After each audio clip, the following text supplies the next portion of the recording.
Hello সবাইকে, আমি অঙ্কিতা। আবার সকাল সকাল কোর্টের জন্য বেরিয়ে পড়েছি। আর প্রত্যেক দিনই আমার এই ডেলি রুটিনটা সকালবেলা ঘুম থেকে উঠো, দিয়ে কোর্টে যাও। আর এই দুদিন তো আমি একাই গেছি, ওই জন্য ঠিকমতো কিছুই সময় করতে পারছি না, কারণ রাত্রেবেলা ঘুমাতে ঘুমাতে দেরিও হয়ে যাচ্ছে।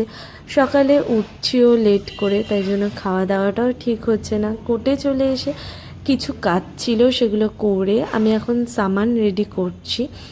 নতুন কটা ফাইলিং হয়েছে, আমাদের কেস ফাইলিং হয়েছে, তো সেগুলোরই সব কিছু আমি বসে বসে রেডি করছিলাম।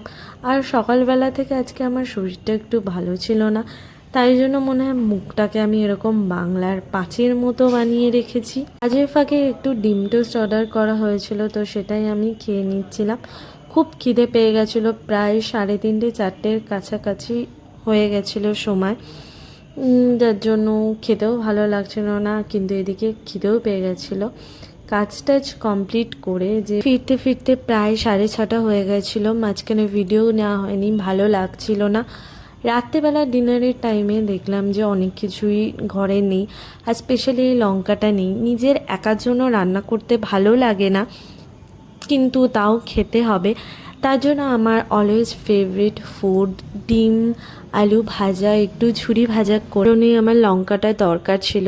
আর ঘরেরও টুকটাক বিস্কুট হ্যাড্ডা প্যাড্ডা ছিল না, ভাবলাম একসাথে অর্ডার দিয়ে দিই, জিনিসগুলো যখন দরকার একার জন্য হলেও তো খেতে তো হবেই। তো তার জন্য নিজের জন্য পরোটা আর একটু আলু ঝুরি ভাজা বানিয়ে নিয়েছিলাম। আজকে বোরিং একটা দিন, বোরিং একটা ব্লগ এখানেই এন্ড করছি। নতুন একটা ব্লগে নতুন একটা এক্সাইটিং ভিডিও নিয়ে আবার দেখা হবে।